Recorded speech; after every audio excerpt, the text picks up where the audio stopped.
दिन हो, रात हो, शाम हो, दोपहर हो, जब मर्जी तो मेरा दर्शन कर लिया।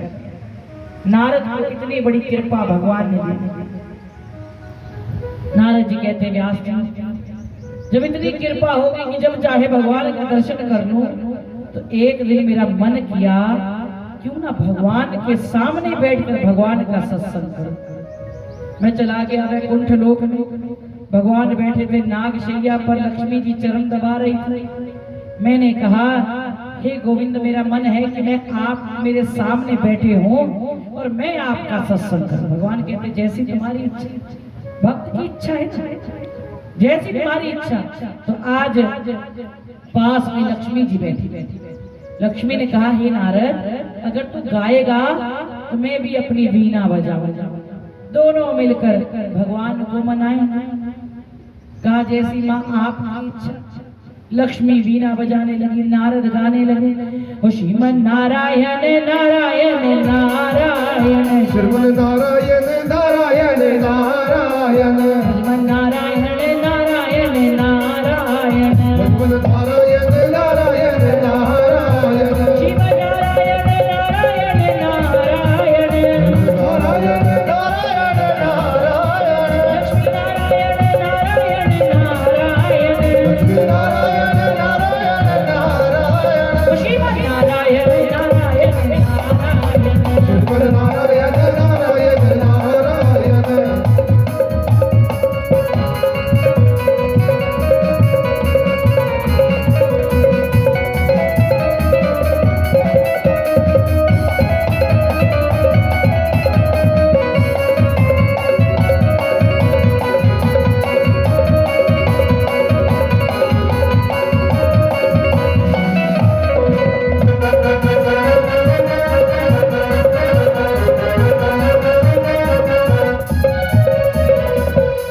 जैसे ही नारद जी गाने लगे, लक्ष्मी वीणा बजाने लगे और इतना मधुर मधुर सत्संग चल रहा था कि भगवान भी धीरे धीरे मगन होने लगे। श्रीमन नारायण नारायण, नारायण श्रीमन नारायण नारायण नारायण, लक्ष्मी नारायण नारायण नारायण, लक्ष्मी नारायण नारायण नारायण, श्रीमन नारायण नारायण नारायण, श्रीमन नारायण नारायण नारायण, श्रीमन नारायण नारायण नारायण। श्रीमन नारायण नारायण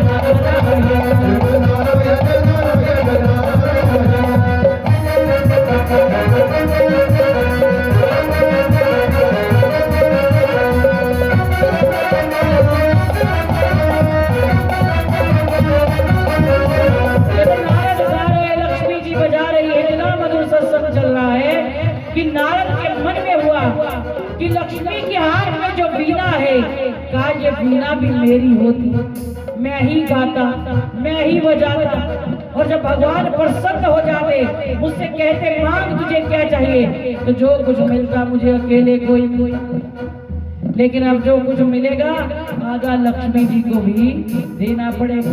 बार बार ध्यान वीणा की ओर जा रहा है, लक्ष्मी बड़े प्रेम से बजा रही है, श्रीमन नारायण नारायण नारायण, श्रीमन नारायण नारायण नारायण, श्रीमन नारायण नारायण नारायण, श्रीमन नारायण नारायण नारायण।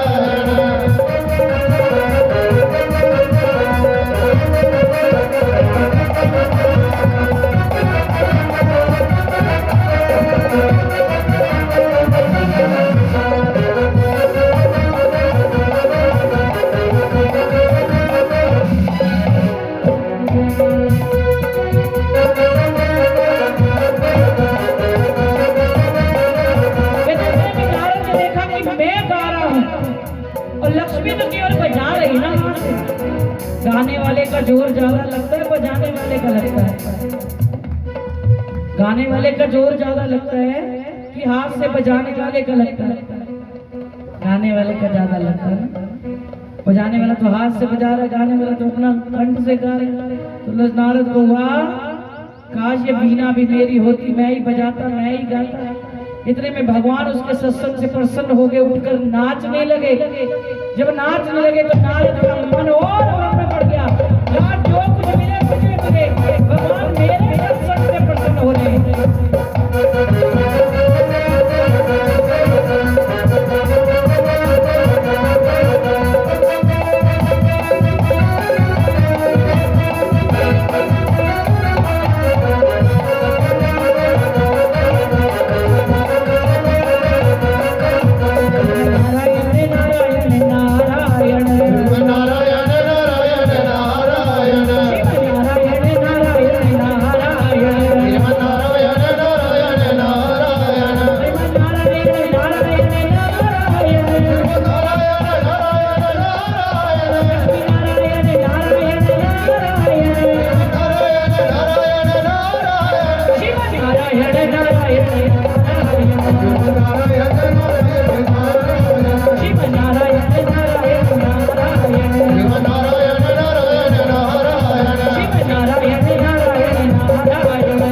कहा नारद मांग तुझे क्या चाहिए, आज तेरे सत्संग से इतना प्रसन्न हूँ, तू जो मांगेगा वही दूंगा।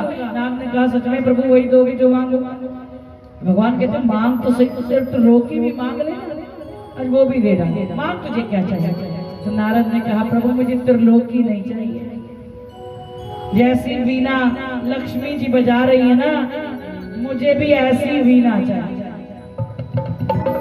भगवान ने ना आओ देखा ना ताव देखा महाराज। उसी समय आज लक्ष्मी के हाथ से वीणा छीनी और वीणा छीन कर आज नारद के गले में डाल दी। बोली लक्ष्मी नारायण भगवान ने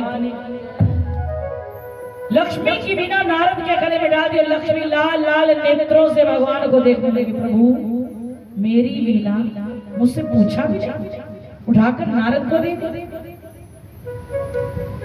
नारद जी तो नारायण नारायण करते हुए चलते बने, लेकिन लक्ष्मी बड़े क्रोध में भगवान को देखी। भगवान ने पूछा तुझे क्या हुआ? कहा प्रभु मेरी वीणा मैंने पूछा भी नहीं, चुप के नारद के गले चपा दी। भगवान कहते हैं लक्ष्मी शुक्र मना, मैं उसके सत्संग से इतनी प्रसन्न था, इतना प्रसन्न था कि शुक्र मना उसने वीणा ही मांगी। अगर आज वो तुझे भी मांगता तो उठाकर नारद के गले में डाल देता। बड़ा भक्त वत्सल भगवान, शुक्र कर वीणा ही मांगी। और आज भी जो नारद वीणा बजाते हैं ये लक्ष्मी की वीणा है। देव ऋषि नारद जी कहते व्यास जी वो क्षण भर की भक्ति जो मैंने एक वृक्ष के नीचे बैठकर भगवान का संतों का दिया गया उपदेश का ध्यान लगाया, आज भी उसी का फल स्वरूप है कि मैं जब चाहे भगवान का दर्शन कर लेता हूँ। मुझे रोकने टोकने वाला संसार में कोई असी भगवान को ला के भगवान को सुख सुविधावां मंगते हैं ना, कार मिल जाए, बार मिल जाए, ये मिल जाए, वो मिल जाए, लेकिन कभी भी भगवान के पास आकर भगवान को नहीं मांगा। नारद ने भगवान के पास आकर केवल और केवल भगवान को मांगा। तो आज नारद के ऊपर इतनी बड़ी कृपा होगी, इतनी कि जब चाहे दर्शन कर सकते, चाहे वो कोई भी युग हो महाराज, सतयुग हो, द्वापर हो, त्रेता हो, चाहे कलयुग हो, किसी भी युग में वो भगवान का दर्शन कर ले। इतनी बड़ी कृपा आज तक किसी भक्त पर नहीं हुई जो भगवान ने नारद पर कर दी। शंकादिक ऋषि कहते हैं सूत जी महाराज जी बड़े सुंदर भाव मैंने श्रवण किए हैं, मुझे मनु शत्रुपा की और अन्य संतानों की कथा भी श्रवण करवाएं। सुखदेव जी कहते हैं राजा मनु शत्रुपा की सबसे बड़ी पुत्री है देवहूति। देवहूति जब विवाह की योग्य हुई तो मनु शत्रुपा को चिंता होने लगी कि इसका विवाह किसके संग करें। ब्रह्मा जी के पास गए जो सबका लेखा जोखा लिखते। ब्रह्मा जी से कहा है ब्रह्मदेव हमारी पुत्री विवाह की योग्य हो चुकी है, इसका विवाह किसके संग होगा? तो ब्रह्मा जी कहते हैं देवहूति का विवाह गंधर्व प्रजापति जी के संग होगा, जो श्री हरि के बहुत बड़े उपासक हैं, शिव भक्त भी हैं, और भगवान ने उन्हें वरदान दे रखा है कि वो उनके घर में पुत्र रूप में अवतार लें। आप उन्हीं के पास जाकर विवाह का आग्रह करें। मनुष्य रूपा गंधर्व प्रजापति जी के पास आया अपनी पुत्री का विवाह करने के लिए, तो गंधर्व प्रजापति जी ने विवाह करने से मना कर दिया। कहा मैं विवाह नहीं करूंगा। पूछा क्यों? कहा जो विवाह करता है वो घर गृहस्थी के बंधन में पड़ जाता है, वो परमात्मा से दूर हो जाता है, और मैं अपनी भक्ति में कोई विघ्न नहीं डालना चाहता।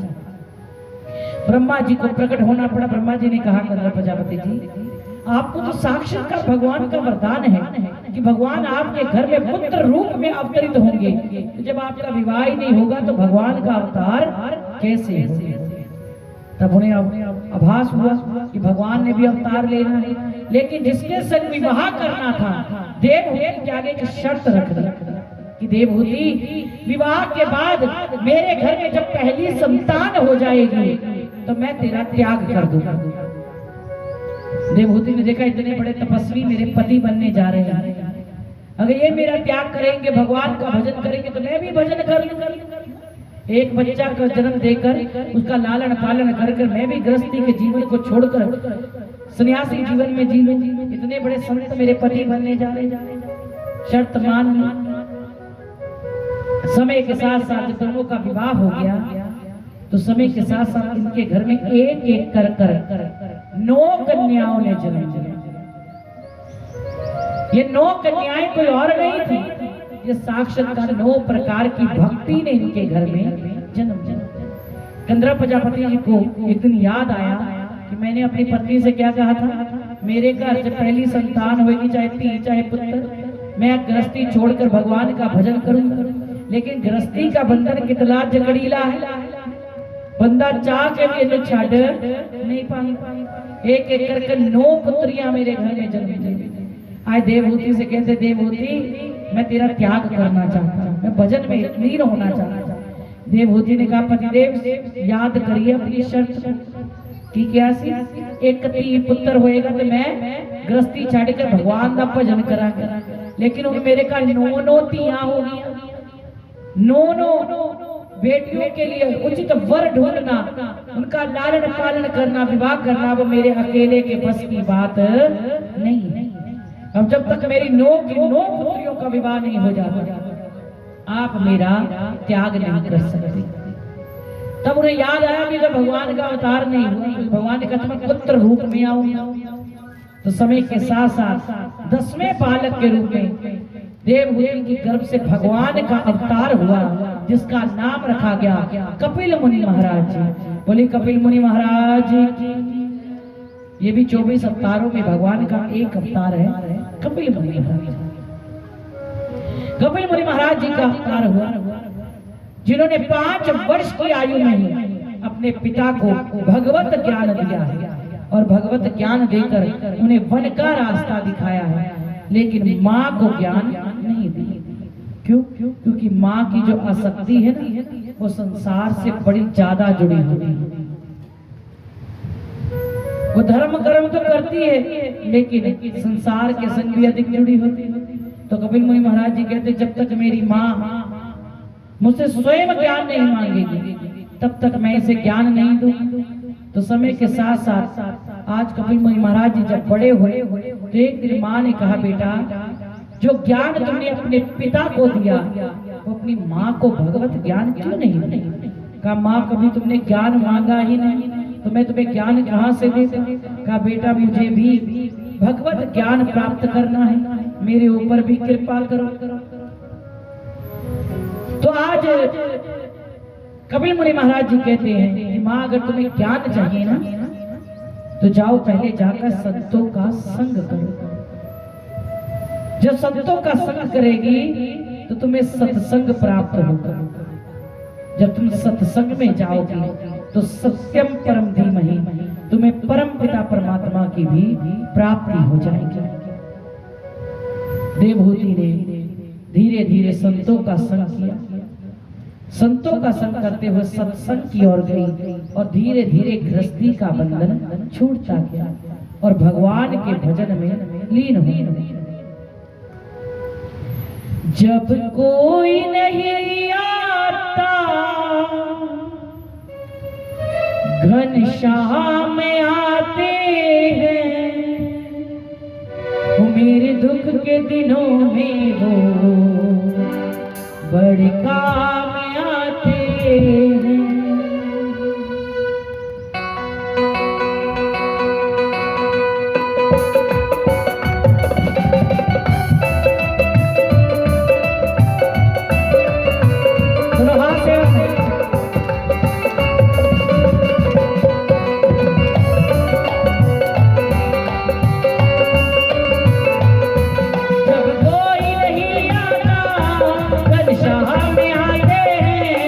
जब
कोई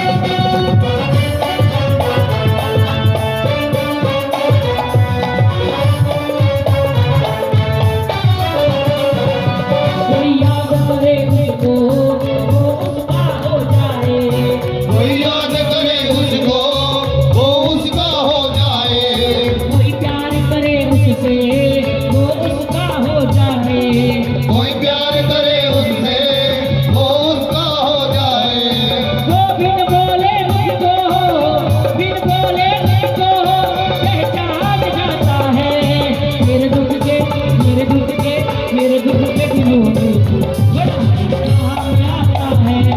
मेरे दुख में दिलों में वो बड़ा ही काम आता है। जब कोई नहीं आता मेरा शाम आता है। मेरे दुख के दिलों में काम आता है। मेरे दुख में दिलों में वो बड़ा ही काम आता है।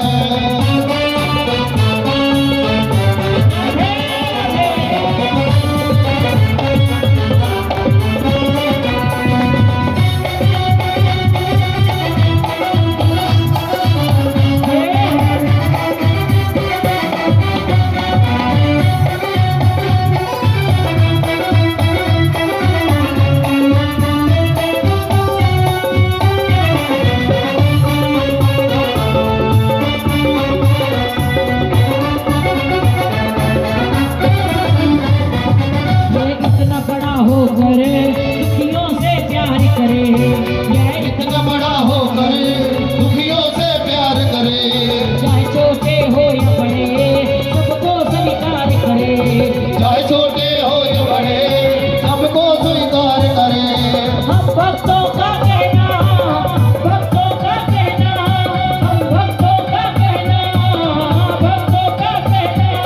ये मान जाता है। मेरे दुख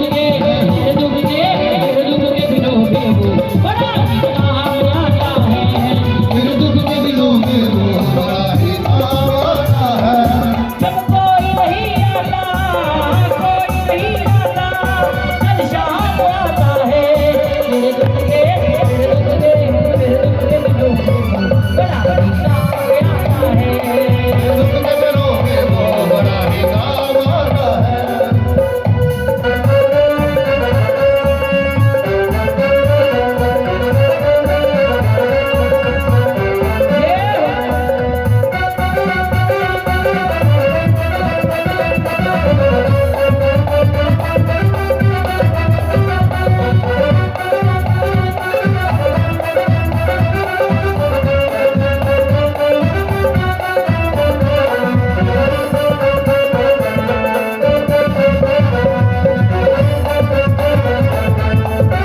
मेरे मन के मंदिर में घनश्याम वास रहे। मेरे मन के मंदिर में घनश्याम वास रहे।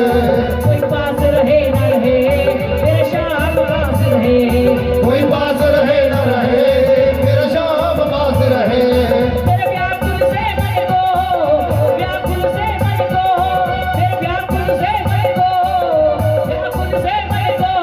पहचान जाता है। मेरे दुख के दिलों में बड़ा काम आता है। मेरे दुख में दिलों में वो बड़ा ही काम आता है। जब कोई नहीं आता घनश्याम आता है। मेरे दुख के दिलों में बड़ा काम आता है। मेरे दुख में दिलों में वो बड़ा ही काम आता है। मेरे दुख के दिलों में वो बड़ा काम आता है। मेरे दुख में दिलों में वो बड़ा ही काम आता है। मेरे दुख के दिलों में वो बड़ा काम आता है। मेरे दुख के दिलों में वो बड़ा ही काम आता है। मेरे दुख के दिलों में वो बड़ा काम आता है। वो मेरे मन के मंदिर में घनश्याम वास रहे। कोई पास रहे न रहे मेरा श्याम पास रहे। वो मेरे व्याकुल से मन को पहचान जाता है। मेरे दुख के दिनों में वो बड़ा ही, वो मेरे दुख के दिनों में वो बड़ा ही काम आता है। बोलो बांके बिहारी लाल की। आज बड़ी विनम्र प्रार्थना, देवहूति ने भगवान के संग की। धीरे धीरे गृहस्थी का मोह छूट गया, संतों के संग में लग गई।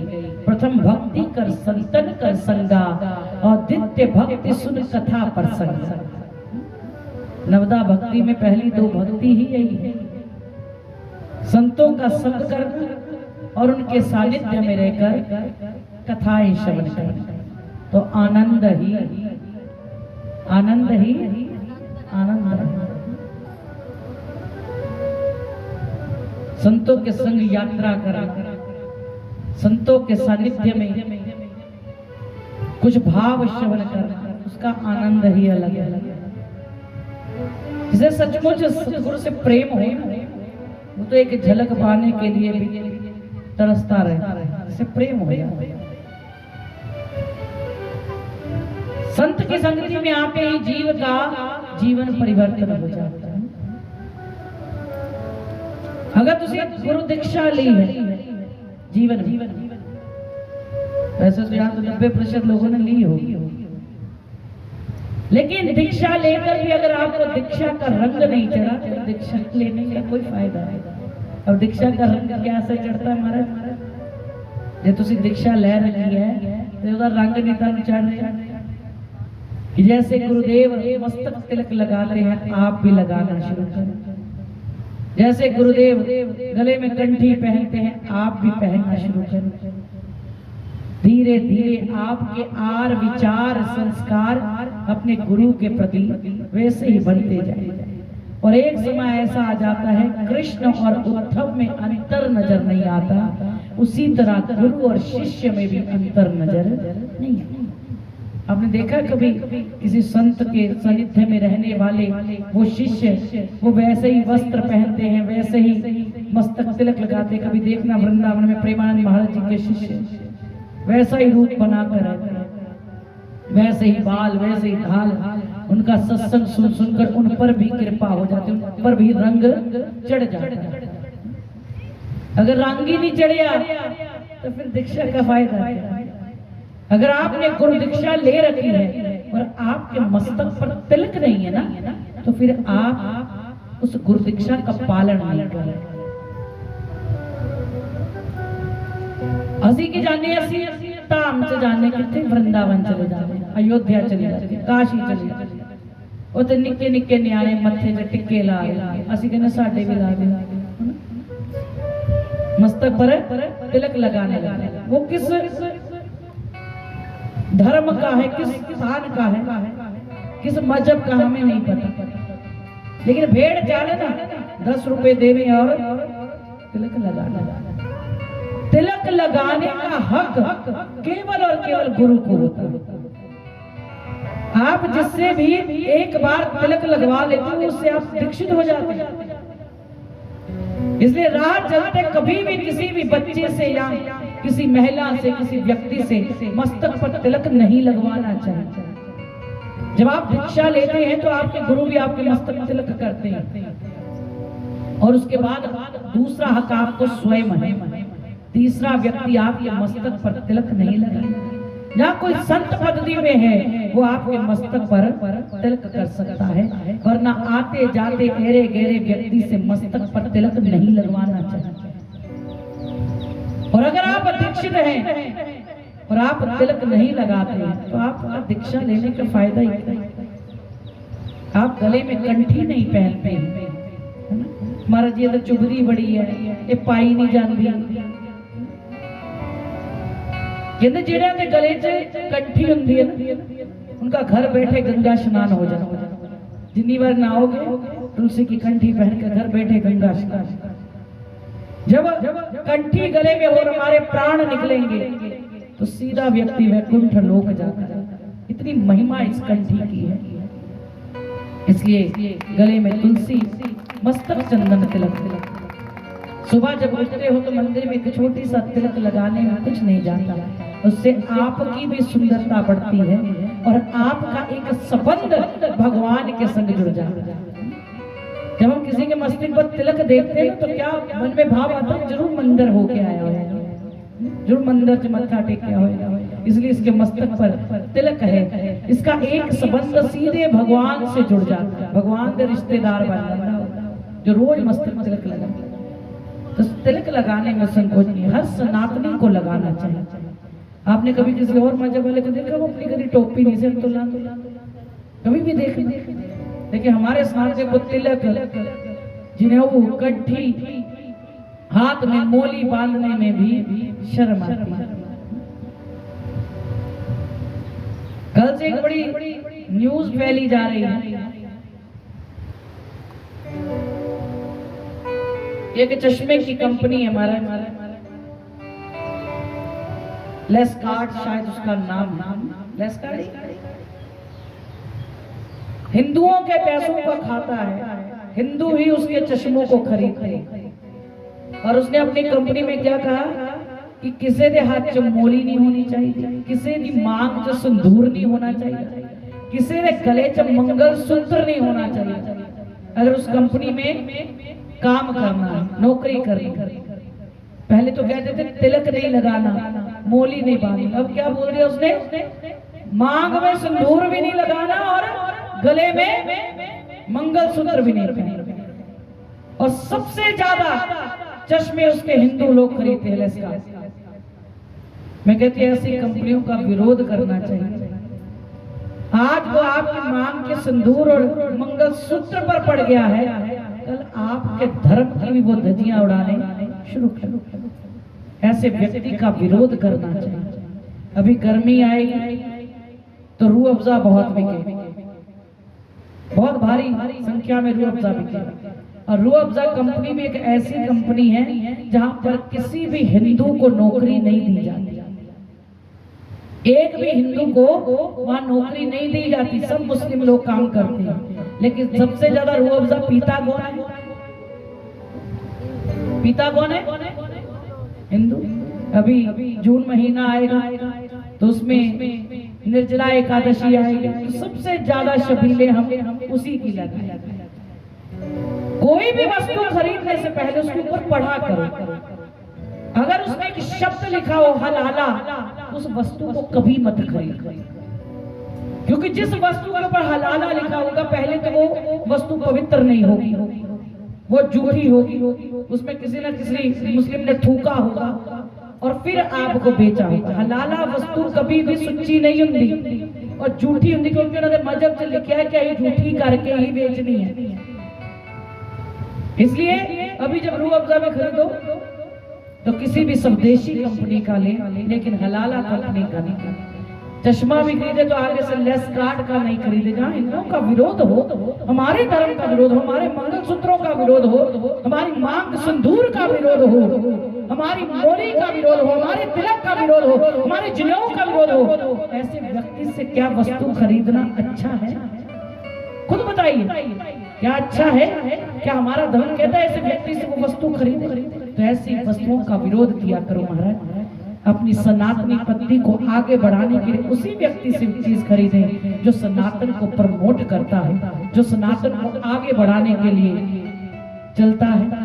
हम इतना धर्म कर्म का कार्य कर रहे हैं, ये टेंट लाए हैं, असी साउंड वाले बुलाए हैं, कथावाचक भी बुलाए, किसके लिए? सनातन को आगे बढ़ाने के लिए।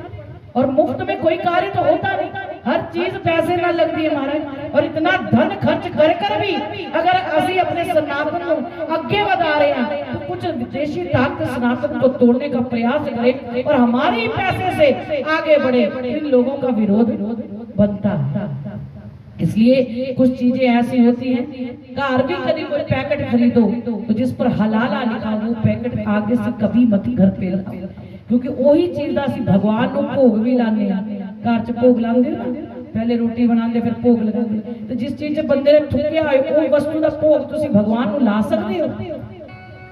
जरा सोचो, लगा सकते हो? भाई हर चीज सच्ची भगवान को खिलाने, तो इन चीजों को जरूर देखा करो। हमारा धर्म सबसे पहले सच्ची चीज करता है। तो पहले आप भी नहीं चखते, पहले भगवान ਨੂੰ ਭੋਗ लगा ले। साढ़े घर कोई संत आ जाए पहले संतां ਨੂੰ ਭੋਗ लगा ले।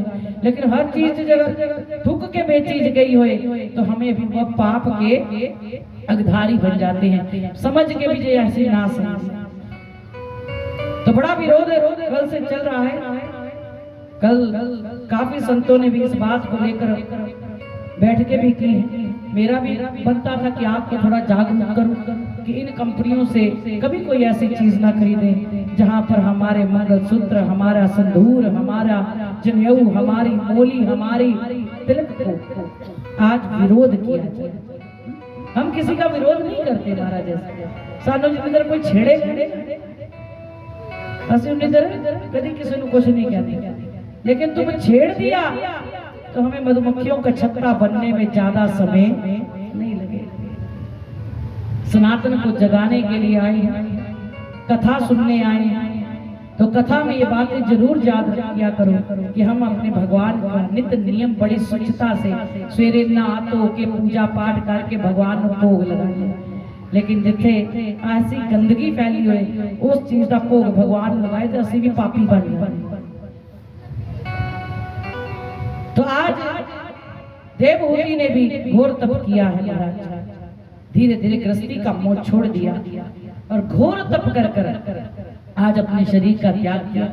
वही कपिल मुनि महाराज जी ने गंगा सागर तीर्थ में जाकर घोर तपस्या किया, जिसे हमारे पूर्वज कहा करते थे सारे तीर्थ बार बार गंगा सागर एक, जहाँ गंगा और सागर समुद्र का मिलन होता है। आज भी वहां पर एक ही आश्रम है और वो कपिल मुनि महाराज जी का है। ऐसा लोग पहले इसलिए कहा करते थे क्योंकि सबसे कठिन यात्रा गंगा सागर की ही हुआ करती है।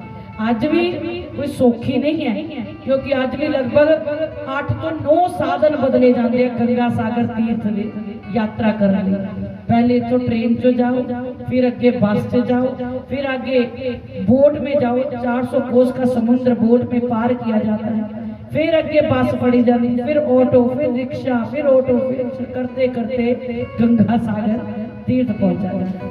तो आज भी कपिल मुनि महाराज जी का महाआश्रम बना है। मुझे 2 बार जाने का सौभाग्य मिला। हमारे संत कहते थे सारे तीर्थ बार बार गंगा सागर एक। और इसलिए भी कहा जाता था क्योंकि जब से देश आजाद हुआ है ना, 70 सालों बाद तो वहां बिजली आई। पहले वहां पर लाइट भी नहीं थी, 70 साल हो गए देश आजाद हुए, वहां कोई बिजली का प्रबंध नहीं था। इसलिए लोग सुबह जाते थे, शाम होने से पहले पहले वहां से लौट आते थे। अब थोड़ी बिजली की व्यवस्था वहां पर हुई है, लोगों का रहायशी भी वहां पर हुई है। बड़ा सुंदर, पहले जब हम पहली बार गए थे कपिल मुनि महाराज जी का आश्रम बिल्कुल छोटा सा था, अब तो भव्य आश्रम वहां बन चुका है, रहने का भी स्थान है। तो अभी फरवरी में जब गंगा दशहरा लगता है तो वहां पर भारी मेला उस तीर्थ में लगता है। तो कपिल मुनि महाराज जी ने भी वही में समाधि में लीन हो गए। बोली कपिल मुनि महाराज की। राजा परीक्षित जी कहते हैं सुखदेव जी महाराज जी बड़ा सुंदर भाव मैंने आपसे श्रवण किया है। मैंने सुना है कि दक्ष ने भी नारद को श्राप दिया था, मुझे वो कथा श्रवण करवाए। सुखदेव जी कहते हैं राजन, ब्रह्मा जी के मानस पुत्र दक्ष, जिसके आगे जाकर 70,000 पुत्रों ने जन्म लिया। देव ऋषि नारद जी इनके पास आते और इन्हें भगवान की कथाएं सुना। जो भगवान की कथा सुनाते तो सारे बच्चे ही जड़े से उन्हें संत बने। जो दक्ष को पता लग गया कि मेरे तो सारे पुत्र ही संत बने गए, साधु बने गए, लेकिन इन्हां ते इन्ना ज्ञान का रंग चढ़िया कि दर्द देखे नारद आंदा सी। नारद रोज उन्होंने भगवान की कथा सुना के चला जाता। दक्ष ने सोचा सी मेरे बच्चे ब्याह करेंगे, वंश बढ़ेगा, मेरी सेवा करेंगे, लेकिन तो सारे साधु बन गए। लेकिन नारद एक दिन जब ज्ञान देने आए तो दक्ष को क्रोध आ गया। कहा नारद तूने अच्छा नहीं किया। कहते मैं की किया? कहते तू तो मेरे सारे पुत्र ही संत बना दे। कहते मैं तो ज्ञान देना आंदा सी। ਹੁਣ ज्ञान 70,000 ਵਿੱਚੋਂ ਕਿਸੇ ਨੂੰ 10 ਨੂੰ ਚੜ ਜਾਂਦਾ, 20 ਨੂੰ ਚੜ ਜਾਂਦਾ ਰੰਗ ਭਗਵਾਨ ਦਾ, लेकिन इतने तो सारे में भगवान का रंग चढ़ गया। उन्हें क्या मैं तो अपने पुत्र अपने लिए पैदा किया सी, तू तो मेरे पुत्र सारे साधु बनाते। जा नारद तू चंगा नहीं किया, मैं तुझे श्राप देना कि तू मेरे पुत्र सारे साधु बनाए। जा तू भी जगह ते टिक के नहीं रहेगी। दक्ष ने किनु श्राप था नारद नु कि तू भी एक जगह ते टिक के नहीं रहेगा, जिथे कल उथे परसों उथे दा भ्रमण करता रहेगा, तो इनु भी एक स्थान ते स्थान नहीं बनेगा। आगे जाकर दक्ष के घर में जब सभी पुत्र संत बन गए तो 16 कन्याओं ने जन्म लिया। उनमें से 16 कन्याओं में से 13 उसने अग्नि के साथ ब्याही, एक पितरों के साथ ब्याही, एक यज्ञ के साथ ब्याही, और सबसे छोटी लाडली पुत्री जिसका नाम था माता सती, जिसका विवाह देवाधिदेव महादेव के संग किया। बोलो शंकर भगवान की। कहते महादेव के संग माता सती का विवाह हुआ। माता सती बड़ी प्रसन्न, महादेव उसे कैलाश में लेकर आए। जब कैलाश में लेकर आए तो माता सती का नया नया विवाह हुआ। माता सती ने मन च की सी कि मेरा नवा नवा ब्याह होया, मेरे पति मैनू समुद्र की सैर कराए, झीलों में लेकर जाए, पहाड़ों की सैर कराए। आज भी जो नवा नवा ब्याह होता है ना कमान, सती के मन में भी आया मैं भी अपने पति के संग भ्रमण करूं। महादेव ने सोचा सती का बड़ा मन है बाहर विचरने का मेरे संग, तो महादेव ने कहा सती चल तैयार हो, मैं तुझे कहीं लेकर चलता। सती ने भी सोनी लाल रंग की साड़ी पाई, श्रृंगार किया लाल रंग, पति दे नाल चल पी। महादेव सती को संग लिए कुंभज ऋषि जी के आश्रम में चले गए। जिद्दा ही आश्रम की ड्योड़ी पार की सती का मन सड़ के सुहा हो गया। क्यों सुहा हो गया? कि मैं सोचा ही मेरे पति मैंने समुंदर की सैर कराने, पहाड़ा ते लेके जाने, झीलों की सैर कराने, और मेरे पति मैंने किथे लाए? संत की कुटिया। संत महादेव को देख के बड़े प्रसन्न, मेरी कुटिया च भगवान आ गए। प्रणाम किया। महादेव कहते हैं महात्मा जी दसो मेरे मन च की चल रहा, बताओ मेरे मन में क्या चल रहा है? संत ने ध्यान लगाया, महादेव के मन में झांक कर देखा, बड़े प्रसन्न, कहा महादेव आपके मन में चल रहा है कोई आपको राम जी की कथा सुना। महादेव बड़े प्रसन्न, मेरे मन की बात जान। अब ध्यान पत्नी की ओर गया, कहा मेरे मन की बताई तो मेरी पत्नी के मन में भी बताओ क्या चल रहा है। संत ने ध्यान लगाया, माता सती के मन में झांक कर देखा, हड़बड़ाते नेत्र खोल देखा, मैं नहीं दस सकता कि सती के मन में क्या चल रहा है। फिर से ध्यान लगाया, क्या बताना पड़ेगा। फिर ध्यान लगाया कि पता मन दे भाव बदल जा। ध्यान लगाया, फिर नेत्र खोल, महादेव ना ही पूछो तो चंगी गाली मत ही पूछो। महादेव कहते मेरे मन की बताई तो बताना तो पड़ेगा। तीसरी बार ध्यान लगाया, मन में झांक कर देखा, नेत्र खुल गए, महादेव मैं दस। महादेव कहते बताना पड़ेगा। तो संत कहते सुनो महादेव, आपके मन में तो चल रहा था कि कोई आपको राम जी की कथा सुनाए, लेकिन आपकी पत्नी सती के मन में चल रहा है कि मैंने सोचा था मुझे समुद्र झीलों की सैर करवाएंगे मेरे पति, पर्वतों में लेकर जाएंगे, और मेरे पति यहाँ मुझे संत की कुटिया में कथा सुनाने के लिए ले आए। अरे कथा सुनने से अच्छा मैं जलकर भस्म हो जाती, कथा सुनने से अच्छा मैं जलकर भस्म हो जाती। तो महादेव ने कहा तथास्तु, तेरी ये भी इच्छा अवश्य पूर्ण होगी। तो आगे जाकर माता सती को सती होना पड़ा। कहते कथा च असी जेड़ा भी भाव लेके आते हैं ना, वो भाव कहीं ना कहीं सत्य हो जाए। इसलिए कहते हैं जब भी आओ इस दहलीज को पार करो तो मन के अंदर भाव होए, सुखी बसे संसार सब, दुखिया रहे ना कोई, ये अभिलाषा हम सबकी भगवान पूर्ण। संसार सुखी होएगा तो किते ना किते उस संसार दे विच तुसी भी सुखी रहोगे। जब भी कुछ मांगो भागवत तो हित के लिए मांगे, किसी का बुरा नहीं मांगे। सती ने कहती मैं ही जल के भस्म हो जाऊं, कथा सुनना।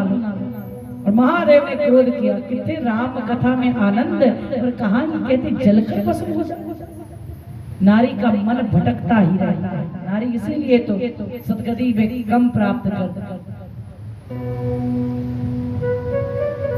जब सती को पता चला महादेव ने मुझे तथास्तु कह दिया, ये शरीर तो मुझे छोड़ना पड़ा। विदुषी और देवताओं ने एक यज्ञ रचाया। उस यज्ञ में सभी देवी देवताओं को आमंत्रण किया और जजमान के रूप में दक्ष प्रजापति को आमंत्रण किया, क्योंकि दक्ष ब्रह्मा के मानस पुत्र थे, सबसे बड़े थे। जैसे दक्ष को आमंत्रण किया गया तो दक्ष में एक मैं थी, मैं समझना बड़ा सारे मैंने प्रणाम कर दिया, मेरे पैरों च दिखते।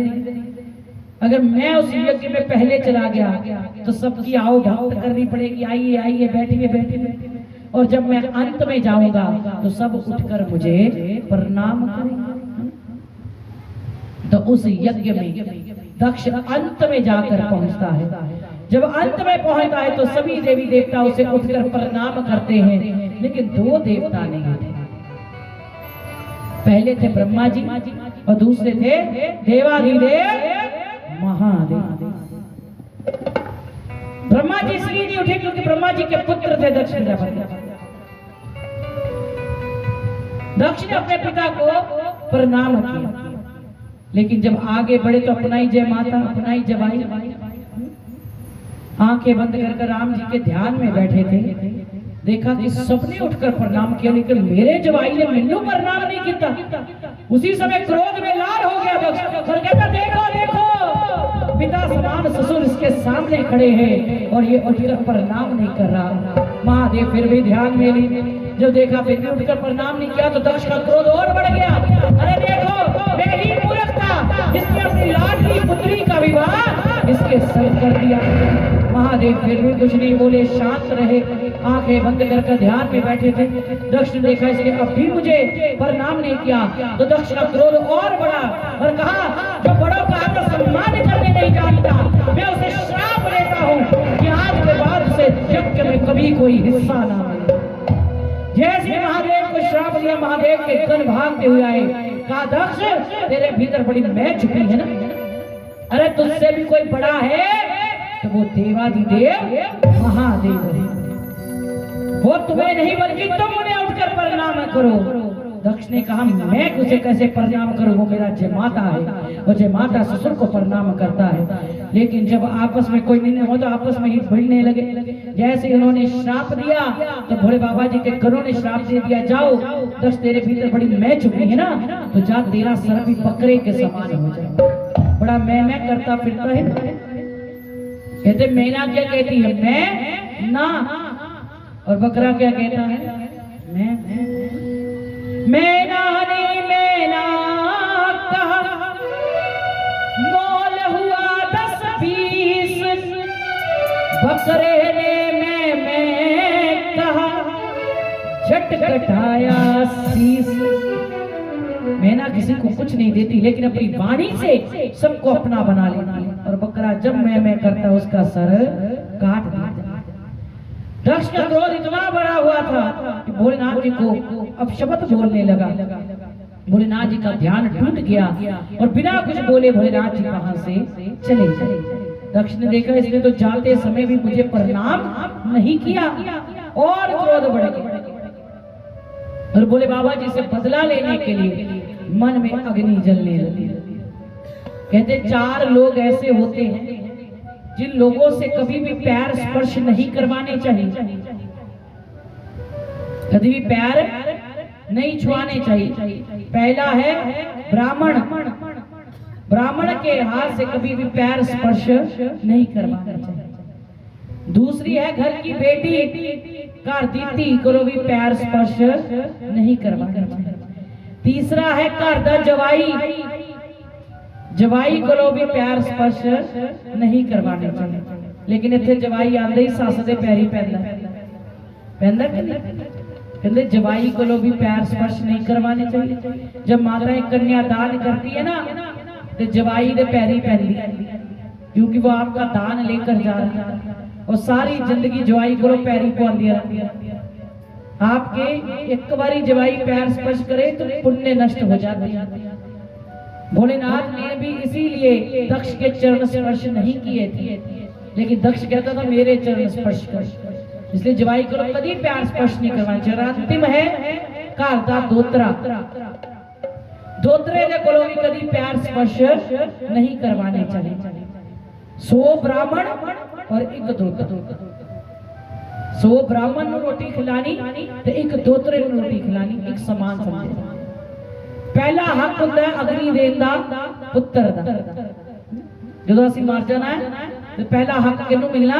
ਪੁੱਤਰ। ਪੁੱਤਰ ਨਹੀਂ ਹੈ ਤੇ ਪੋਤਰੇ ਨੂੰ। पोत्रा भी क्रियाक्रम करता है। पुत्र और पुत्र नहीं है तो फिर हक मिलता है दोत्रे।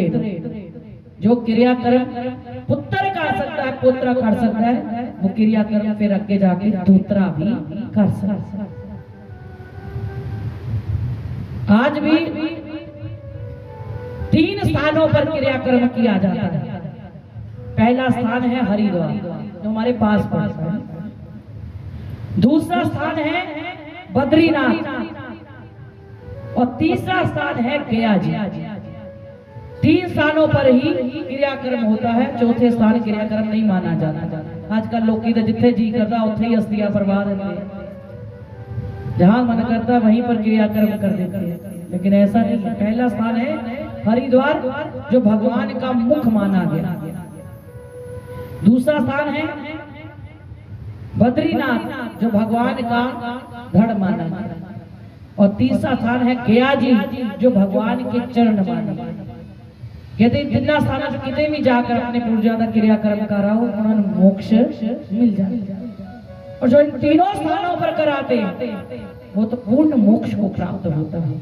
लोग जाते ना गया जी में, स्पेशल जाते हैं अपने पूर्वजों का उद्धार करने के लिए, तो गया जी में किया गया श्राद्ध में व्यक्ति को मोक्ष की ओर ले जाते।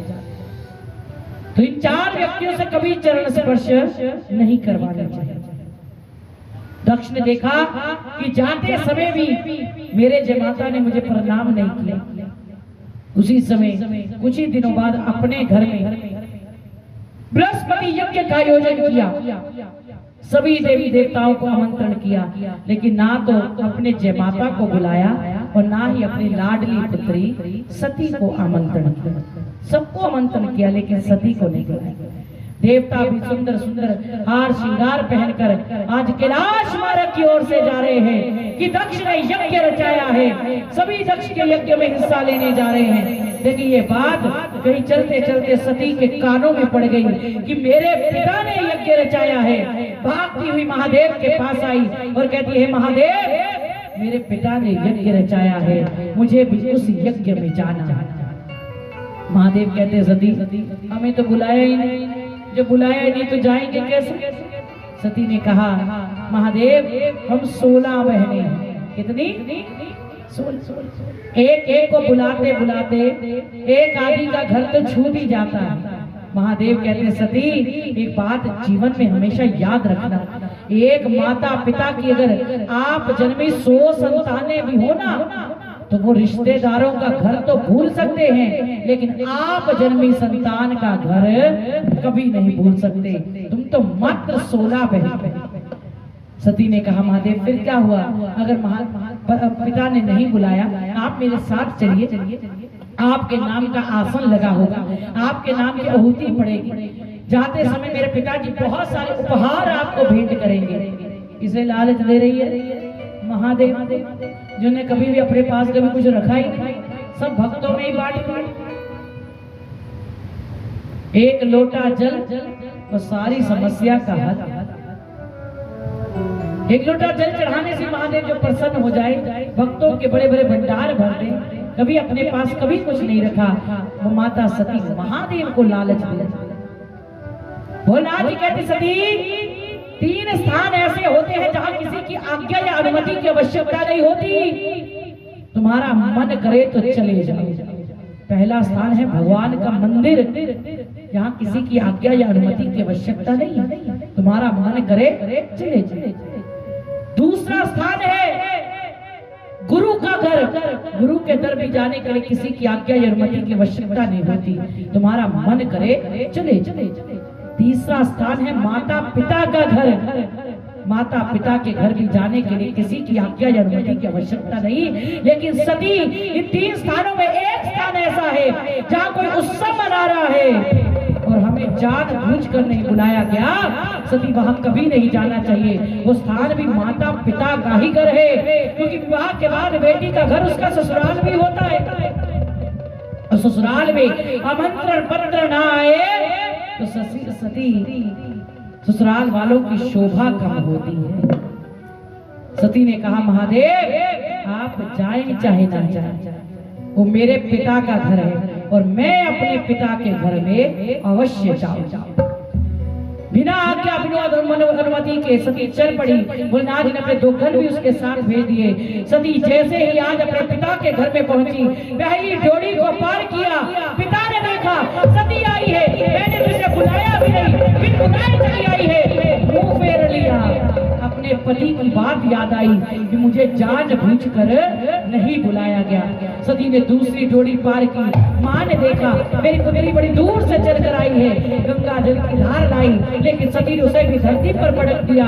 तीसरी डोरी पार की, सभी देवी देवताओं के आसन लगे हैं, सभी देवी देवताओं के नाम की आहुति पड़ रही है, ओम ब्रह्मदेवाय नमः, ओम इंद्रदेवाय नमः, लेकिन मेरे पति का नाम तो कहीं आसन लिखा है, ना ही मेरे पति के नाम की कहीं आहुति पड़ रही है। सती क्रोध में लाल हो गई, चंडी रूप धारण कर लिया और कहा, पिताजी जिस तरह कोई व्यक्ति नशीली वस्तु को निकलकर अपने प्राण त्याग देता है, उसी तरह ये देह ये शरीर मुझे आपसे प्राप्त हुआ है। जब मेरे पति का घोर अपमान आपने किया है तो ये शरीर भी मैं आप ही को समर्पित करती हूँ। जलते हुए कुंड में माता सती कूद गई और माता सती सती हो गई, हाहाकार मच गई। ये समाचार महादेव को जाकर कौन बताएगा? तो उसी समय देवऋषि नारद जी को भेजा गया। नारद जी ने जाकर जब माता सती की दुर्दशा बताई तो महादेव वहीं से उठकर भागे। सती के अर्ध जले शरीर को अपने भुजाओं में उठाया और सृष्टि का चक्र लगाने लगे। श्री हरि ने देखा कि जो अग्नि सती को जला रही है ये महादेव को स्पर्श ना करे, तो उसी समय सुदर्शन चक्र को प्रकट किया। सती के एक एक कर अंग काटने शुरू किए। जहाँ नैन गिरे वो नैना देवी, जहाँ जीवा गिरी ज्वाला मैया, जहाँ पर स्तन गिरा वो कांगड़ा देवी, जहाँ भुजा गिरी वो जलंधर देवी, जहाँ पर ढोली गिरी वो कमाई देवी, जहाँ लिंग गिरा वो कामाख्या देवी, जहाँ चरण गिरे वहाँ हरसिद्धि मैया, जहाँ धड़ गिरा वो भी हरसिद्धि मैया, जहाँ मुंड गिरा वो चामुंडा देवी। इसी तरह सती के धरती पर 51 शक्ति पीठ गिरे और 51 शक्ति पीठों में भगवान ने काल भैरव का रूप धारण किया और माता के शक्ति पीठों की रक्षा की। जय भोलेनाथ जी के हाथ में कुछ भी नहीं रहा तो महादेव ने धरती पर आकर तांडव किया। भोलेनाथ जी की जटाओं से वीर और भद्र नाम के 2 गण प्रकट हुए। महादेव ने उसी स्थान पर भेजा जहाँ पर दक्ष ने यज्ञ रचाया था। दोनों ने पूरे यज्ञ को विध्वंस कर दिया और अंत में दक्ष के सर को भी काट दिया। माँ भगवती के 51 पिंड धरती पर गिरे जो 51 शक्ति पीठों के नाम से प्रसिद्ध हो गए। कहते हैं आज भी 49 शक्ति पीठ हिंदुस्तान की भूमि में है। एक नेपाल में है और एक पाकिस्तान में है, जिसे हिंगलाज माता के नाम से भी जाना जाता है। तो माँ भगवती के वहीं से अनेकों स्वरूपों का वर्णन होता है। तो आइए माँ भगवती के चरणों में वंदन करते हुए। नारोल माइये मैं रुल गईया, तेरा दरबार भूल गईया। नारोल माइये मैं रुल गईया, तेरा दरबार भूल गईया। मैं भूल गईया, मैं रुल गईया, भूल गईया, मैं रुल गईया। तेरा दरबार भूल गईया। नारोल माइये मैं रुल गईया, तेरा नारोल माइये मैं रुल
माहिए